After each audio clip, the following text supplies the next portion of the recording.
Assalamualaikum warahmatullahi wabarakatuh. Perkenalkan, nama saya Muhammad Diki Cahyadi dengan NIM D1C122055 ingin mempresentasikan hasil review jurnal yang berjudul Analisis Pemenuhan Kriteria Sistem Jaminan Halal pada Pengelolaan Lapis Panggang di IKM Rezen Bakri Malang, yang ditulis oleh Atea Milda Putri Yuwana dan rekan-rekannya, yang diterbitkan pada Jurnal Agroindustri Halal tahun 2021.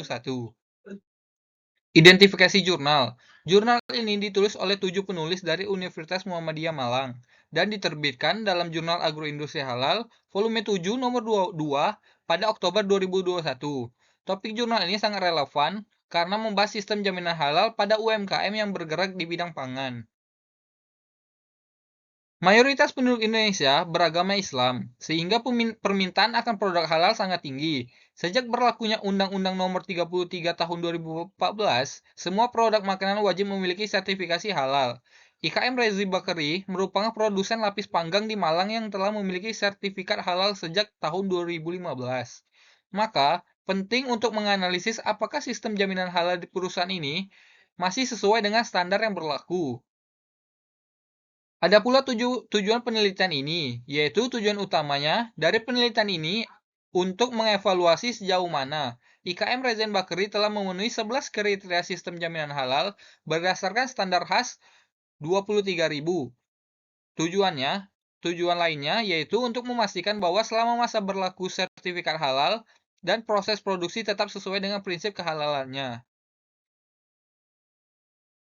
Penelitian ini menggunakan metode observasional deskriptif. Pengumpulan data dilakukan melalui observasi langsung di tempat produksi, wawancara dengan pihak manajemen, dan dokumentasi berbagai dokumen pendukung seperti SOP dan daftar bahan. Lokasi penelitian ini adalah di pabrik Rezen Bakri, Kota Malang. Ada pula 11 kriteria sistem jaminan halal yang digunakan sebagai indikator penilaian di antaranya 1. Kebijakan halal, tim manajemen halal, pelatihan dan edukasi, bahan, produk, fasilitas produksi,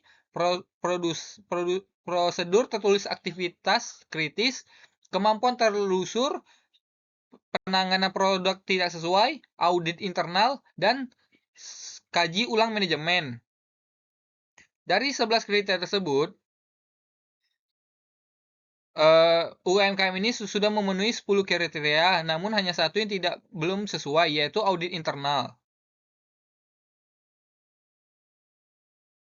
Lanjut, strategi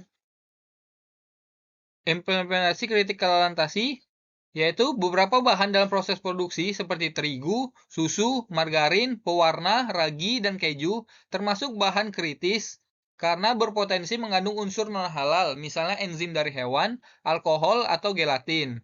Rezen Bakri telah menggunakan bahan-bahan yang memiliki dokumen pendukung halal, kuas untuk olesan misalnya digunakan berbahan silikon, bukan bulu babi.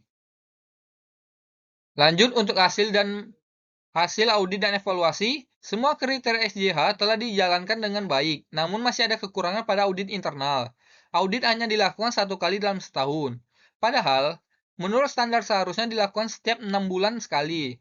Selain itu, belum ada prosedur tertulis mengenai audit internal, sedangkan kajian ulang manajemen telah dilakukan secara terjadwal setiap tahun dan dihadiri oleh manajemen puncak.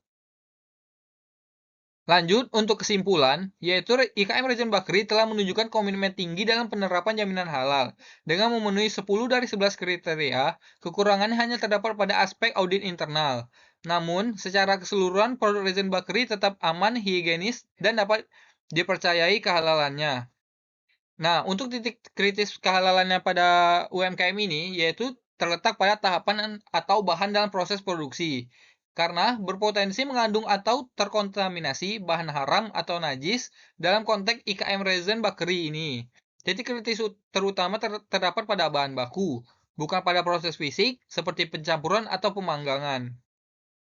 Penelitian menemukan 13 bahan kritis dipantau ketat karena adanya potensi ketidaksesuaian dengan syariat Islam jika tidak dijamin kehalalannya.